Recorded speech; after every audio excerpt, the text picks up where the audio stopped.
What's up guys, Trigger Happy Don here. I'm going to show you how easy it is to replace the headlight bulbs on your vehicle. In my case, a 2005 Honda Odyssey.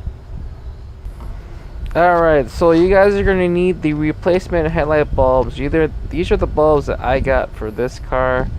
And then you'll need a flathead screwdriver just in case you need to pry the harness. And a pair of gloves so you don't accidentally touch the headlight bulb with your fingers. So now we're going to have to locate the headlight bulbs and the harness. My headlight bulb and harness are right here. So what you do is you grab it from the bottom, there'll be a clip, and you're going to have to pull it down. If you can't pull it down, use a flathead screwdriver. Do the same to the other side. And then when you remove the headlight bulb, twist it to the right and it should come right off. Make sure to inspect it, see what actually happened too. Sometimes it can kind of tell you exactly what happened to them. Do the same to the other side. Twist it to the right and pull it straight out.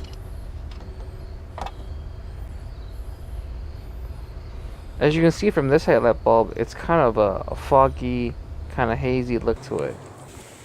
Okay, I'm going to replace the one on the driver's side. So when putting this in, go ahead and put it into the housing the same way it came out. And we're doing pretty much the opposite.